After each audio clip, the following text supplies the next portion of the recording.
இலங்கை தமிழர்களை ஈவு இரக்கமற்ற விதத்தில் கொன்று குவித்தவர்கள் தண்டிக்கப்பட வேண்டும், தனி ஈழம் குறித்து பொது வாக்கெடுப்பு நடத்த வேண்டும் என தமிழக சட்டப்பேரவையில் தீர்மானங்கள் நிறைவேற்றி இலங்கை தமிழர்களின் நலன் காக்க அயராது பாடுபடும் முதலமைச்சர் செல்வி ஜெயலலிதாவை உலகளாவிய தமிழர்கள் அனைவரும் ஒன்றுபட்டு பாராட்டுவதை பொறுத்துக் கொள்ள முடியாத கருணாநிதி முல்லை பெரியாறு அணை விவகாரத்தில் தமிழக அரசுக்கு எதிராக கற்பனையான குற்றச்சாட்டுகளை கூறி வருவதாக தமிழக அரசு கடும் கண்டனம் தெரிவித்துள்ளது. முல்லை பெரியாறு அணை பிரச்சினையில் தமிழகத்தின் உரிமையை நிலைநாட்டும் வகையிலும் தமிழக விவசாயிகள் நலனை பேணி பாதுகாக்கும் வகையிலும் உச்சநீதிமன்றத்தின் உத்தரவை பெற்றவர் முதலமைச்சர் செல்வி ஜெயலலிதா தான். முதலமைச்சர் மேற்கொண்ட சட்ட போராட்டங்களின் காரணமாகவே முல்லை பெரியாறு அணையின் நீர்மட்டம் 37 ஆண்டுகளுக்கு பின்னர் 142 அடியாக உயர்த்தப்பட்டது என நிதி மற்றும் பொதுப்பணித்துறை அமைச்சர் திரு ஓ பன்னீர்செல்வம் வெளியிட்டுள்ள அறிக்கையில் தெரிவித்துள்ளார். இந்நிலையில் முல்லை பெரியாறு அணை மற்றும் அதனை சார்ந்த கட்டுமானங்களின் பாதுகாப்புக்காக மத்திய தொழில் பாதுகாப்பு படையினை மத்திய அரசு அனுப்ப வேண்டுமென உத்தரவிடக் கோரி உச்சநீதிமன்றத்தில் தமிழக அரசு ஏற்கனவே தாக்கல் செய்துள்ள மனு தொடர்பாக முதலமைச்சர் செல்வி ஜெயலலிதா அறிவுறுத்தலின் பேரில் தமிழ்நாடு அரசின் சார்பில் கடந்த 1ஆம் தேதி உச்சநீதிமன்றத்தில் கூடுதல் உறுதி ஆவணம் தாக்கல் செய்யப்பட்டது. அதனை திரித்து தமிழக அரசின் மீது குற்றம் கூறும் வகையில் திமுக தலைவர் கருணாநிதி அறிக்கை ஒன்றை வெளியிட்டிருப்பதாகவும் அவரது கருத்துக்களை ஒட்டி வேறு சில அரசியல் கட்சி தலைவர்களும் தமிழக அரசுக்கு எதிராக அறிக்கைகள் வெளியிட்டிருப்பதாகவும் தெரிவித்துள்ள அமைச்சர் அந்த அறிக்கைகளில் உண்மை ஏதும் கிடையாது என்றும் குறிப்பிட்டுள்ளார்.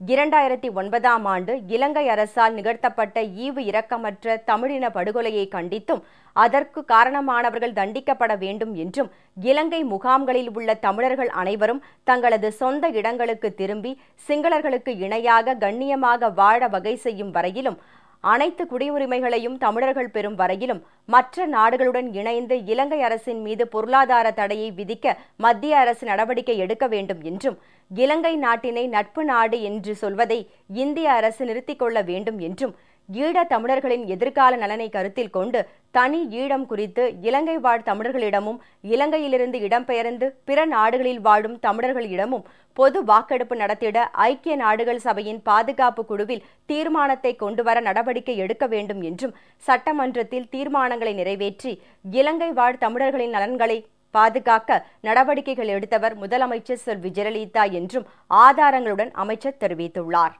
இதனைத் தொடர்ந்து உலகில் உள்ள அனைத்து தமிழர்களும் முதலமைச்சர் செல்வி ஜெயலலிதாவை பாராட்டுவதை பொறுத்துக் கொள்ள முடியாத கருணாநிதி மக்களை குழப்பும் விதமாக கற்பனையான அறிக்கையை வெளியிட்டிருப்பதாக அவர் கண்டனம் தெரிவித்துள்ளார். மத்திய நுண்ணறிவு பிரிவின் ஆய்வறிக்கையின் அடிப்படையிலேயே முல்லை பெரியாறு அணைக்கு லஷ்கர்-இ-தொய்பா, ஜெய்ஷ்-இ-முகமது போன்ற தீவிரவாத அமைப்புகளால் அச்சுறுத்தல்கள் இருப்பதாக தமிழக அரசின் கூடுதல் பிரமாண மனுவில் தெரிவிக்கப்பட்டிருப்பதாகவும் கருணாநிதி தெரிவித்தது போல் விடுதலை புலிகள் மீது எவ்வித குற்றச்சாட்டையும் தமிழக அரசு சுமத்தவில்லை எனவும் அமைச்சர் தெளிவுபடுத்தியுள்ளார். எனினும் ஊடகங்களில் இதுபோன்ற செய்திகள் வந்தவுடன் முதலமைச்சர் செல்வி ஜெயலலிதா இது பற்றி தன்னிடமும் அரசு உயர் அதிகாரிகளுடனும் விவாதித்தார். அப்போது மத்திய நுண்ணறிவு பிரிவின் ஆய்வறிக்கை நகலை உச்சநீதிமன்றத்தில் தமிழக அரசு தாக்கல் செய்தது பற்றிய விவரம் முதலமைச்சரிடம் தெரிவிக்கப்பட்டது. அந்த அறிக்கையில் முல்லை பெரியாறு அணை மற்றும் முக்கிய கட்டுமானங்களுக்கு லஷ்கர்-இ-தொய்பா, ஜெய்ஷ்-இ-முகமது, நக்சலைட்கள் போன்ற அமைப்புகளால் உள்ள அச்சுறுத்தல்கள் பற்றி தெரிவிக்கப்பட்டுள்ளது.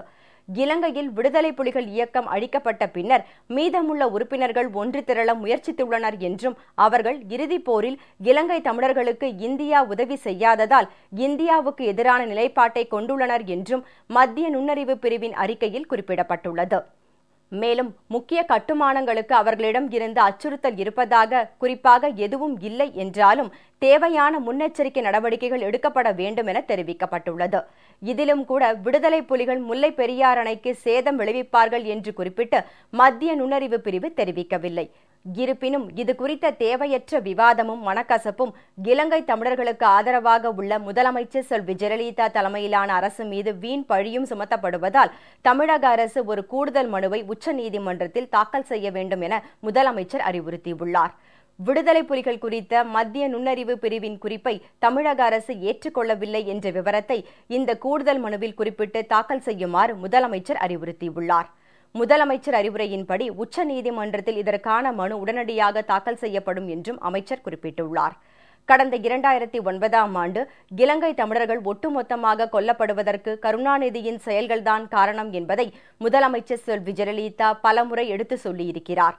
கருணாநிதியின் போலி உண்ணாவிரத நாடகத்துக்கு பின்னர் இலங்கை தமிழர்களுக்கு எதிரான போரை இலங்கை அரசு நிறுத்திக் கொண்டது என்ற கருணாநிதியின் அறிவிப்பை நம்பி பதுங்கு குழிகளில் இருந்து வெளிவந்த இலங்கை தமிழர்கள் கொத்து கொத்தாக கொல்லப்பட்டதை யாரும் மறந்திட முடியாது. இதனை உறுதிப்படுத்தும் விதமாக இலங்கையில் இறுதிப் போர் உச்சகட்டத்தில் இருந்த 2009ஆம் ஆண்டு மே மாதம் 16ஆம் தேதி இரவு 8 மணிக்கு புலிகள் இயக்கத்தின் திரிகோணமலை பகுதி அரசியல் பிரிவு தலைவர் திரு சசிதரன் சேட்டலைட் தொலைபேசி மூலம் கருணாநிதியின் மகள் கனிமொழியுடன் தொடர்பு கொண்டு பேசியதாகவும், அப்போது விடுதலை புலிகள் சரணடைந்து விடும்படியும் அவர்களது விடுதலைக்கு உத்தரவாதம் தருவதாக கனிமொழி பேசியதாகவும், அதை நம்பியே திரு சசிதரனும் நூற்றுக்கணக்கான விடுதலை புலிகளும் மே மாதம் 18ஆம் தேதி சரணடைந்ததாகவும் இலங்கை வடக்கு மாகாண கவுன்சில் உறுப்பினரான திருமதி அனந்தி சசிதரன் தெரிவித்துள்ளாரே. இந்த குற்றச்சாட்டுகளுக்கான பதிலை கருணாநிதி முதலில் தெரிவிக்க வேண்டும். அதனை விடுத்து தமிழக அரசு மீது கற்பனையான குற்றச்சாட்டுகளை தெரிவிக்க வேண்டாம் என்றும் நிதி அமைச்சர் திரு ஓ பன்னீர்செல்வம் தனது அறிக்கையில் குறிப்பிட்டுள்ளார்.